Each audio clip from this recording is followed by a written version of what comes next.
Hey guys, this is NUSensei. Today I'll be discussing a topic that's been floating around for a bit, and that's the second anchor. It's been popularized by artists like Kavanagh. If you haven't seen his channel, check the link in the description below, as well as his video on a proper release and the second anchor. This idea is kind of controversial and not that universal. But instead of criticizing it, the purpose of this video is to clarify the concept behind the second anchor.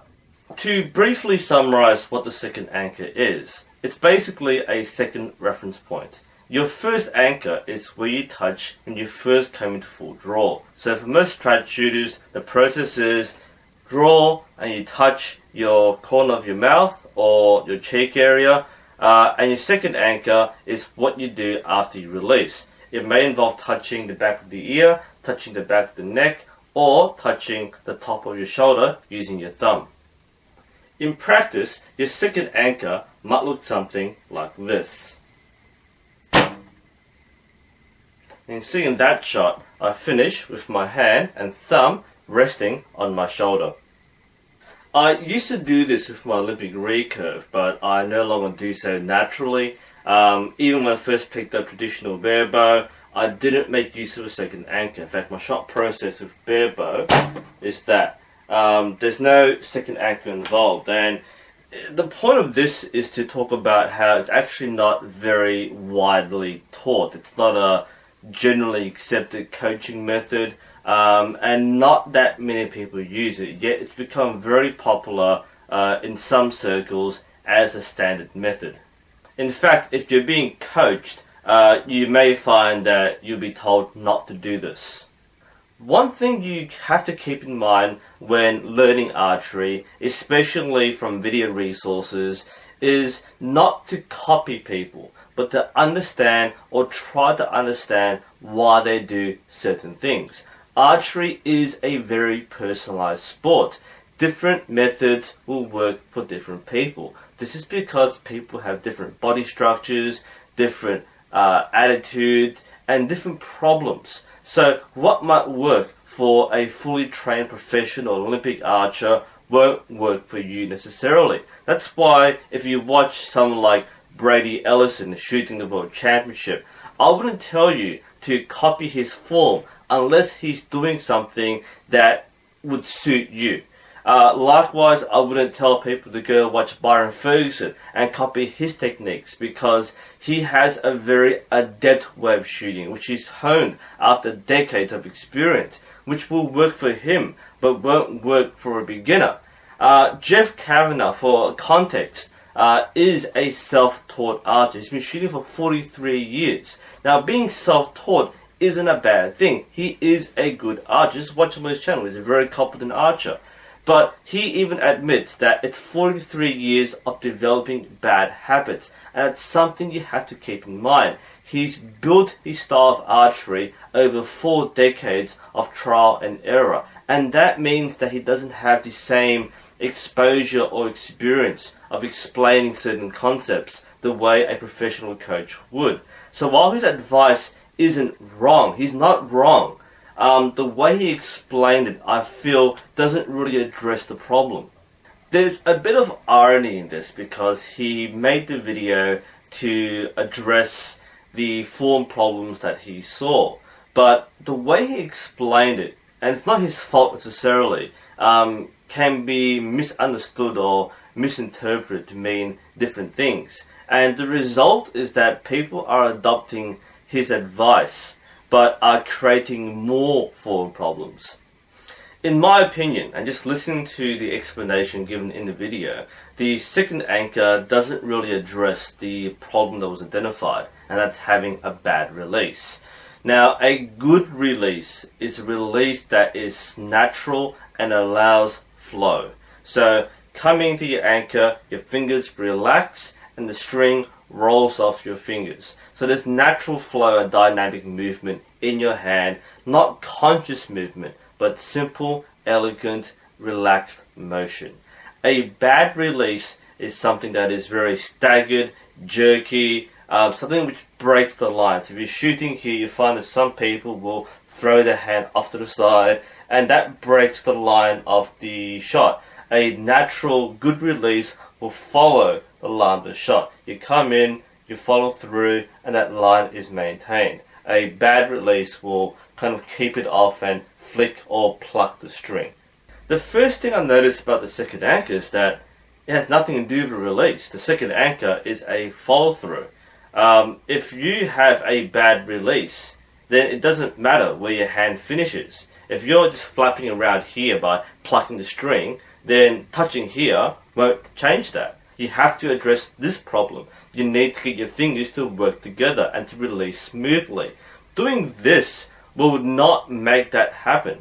You will see a lot of trad shooters in the field on YouTube have this strange motion where they'll pluck the string and then move their hand straight to the second anchor. And that actually covers the problem up. It builds up a false confirmation because people think if I touch my second anchor, then I must be doing it correctly. Even though you have the worst release and then you touch here, people think, well, I'm doing it consistently, therefore my shots will be consistent. I think that's the problem with most people adopting a second anchor, is they still have a bad release, but the second anchor makes them feel like they're doing it right. And honestly, if you're doing this, if you're shooting really poorly by releasing inconsistently, no amount of hand waving will change the way the arrow goes. To make things worse, some people are so ingrained with this method that you have a bad release and a superficial touch on the second place which has no impact on what you do, and they think it makes a difference. Now, the comparison I'm thinking of is the Olympic archery follow-through. A lot of people find the whole drop your bow, spin it around to look really silly. If you think that's silly, this flourish looks silly as well. And in fact, both these problems have the same root. It's the follow-through. The follow-through is a result of what happens before the shot. So if an Olympic archer decides to consciously throw their bow or swing outwards or spin it around, then they're actually making the shot worse. And the same thing with second anchor. If you're intentionally adding it in and making a conscious movement to get it right, then you are risking a bad shot. The way some proponents of the second anchor demonstrate this is using a bucket, or in this case a bag.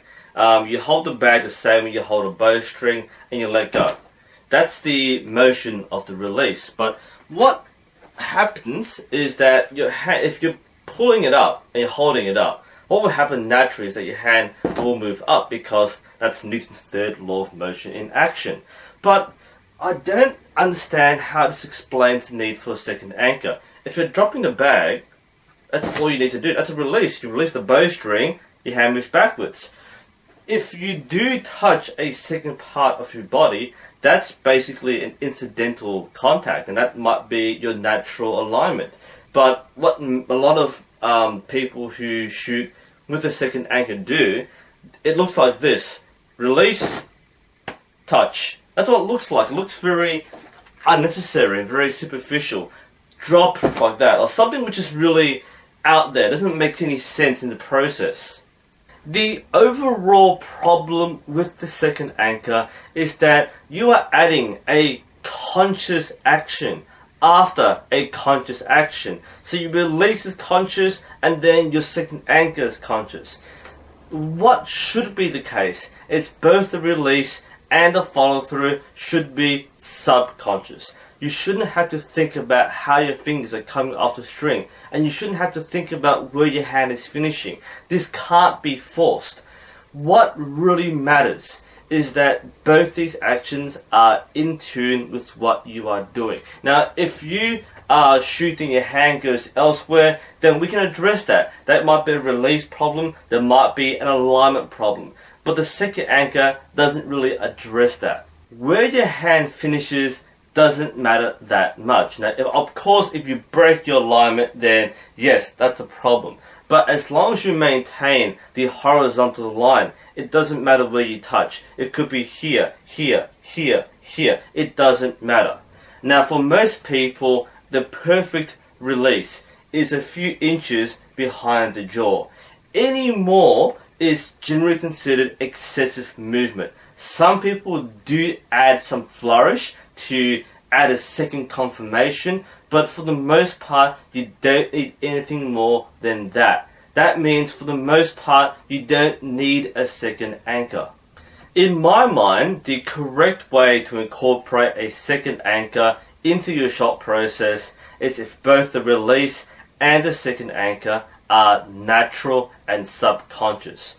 So if I were to use one, I wouldn't try to touch something else. It would be a natural result. If I just shoot and I naturally touch my shoulder, then that's my shot process. I don't have to think about that. I personally naturally don't use one, both Olympic style and trad style. I find that I will finish around here naturally. Maybe behind my head because I'm pulling around this way, but I wouldn't really make an effort to try and touch my ear or touch this part of my neck. I used to do that a lot too, by the way. I used to kind of wrap my finger around my neck like that. That is an example of excessive movement. It's very flourishy. It did help me check my follow through, but in the end, I didn't really need it. And the fact that I was trying to include another point to touch, whether it was behind my neck or on my shoulder, that's when things start to break down for my form. Instead, what I would focus on is the expansion.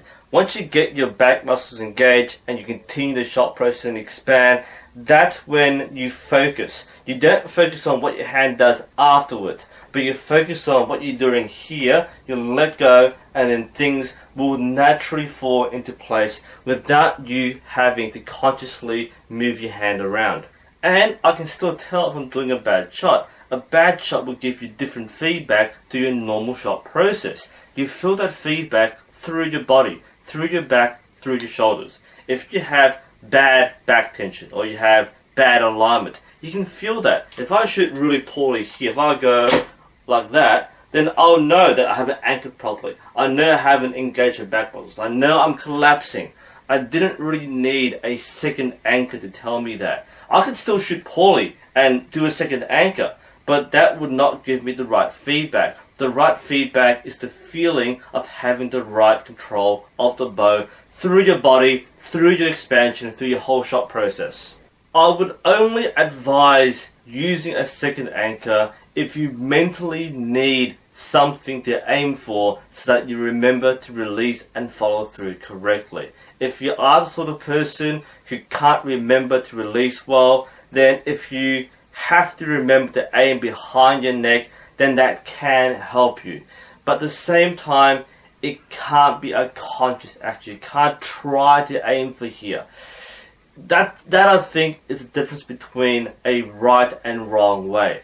The right way is to make sure that this is natural, that when you shoot, everything you do is a consequence of what you do before that. It's circumstantial that you touch the same point, and that gives you the feedback of your natural shot process.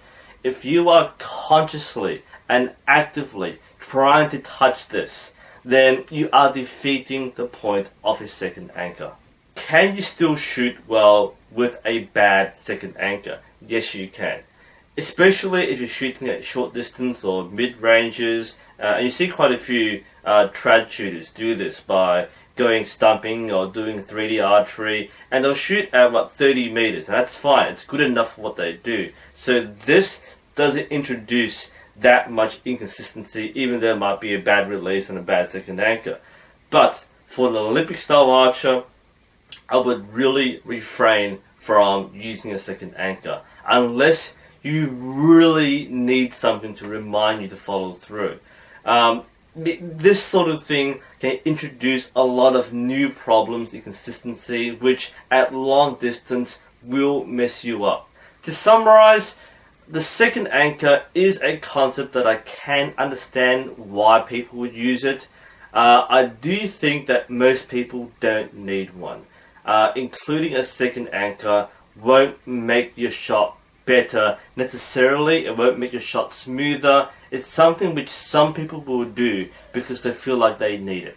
And if it's part of your shot process because you've naturally built it up and you're shooting well, then that's fine. Just understand that just don't add more things to your process just because someone else does it. If it doesn't help you and you don't need it, then don't try to include it. If you feel like you do need it for the right reasons and you can do it naturally, then a second anchor is something which you will do. Anyway, this is NUSensei. Hope you found this helpful and interesting. Thank you for watching, and I'll see you next time.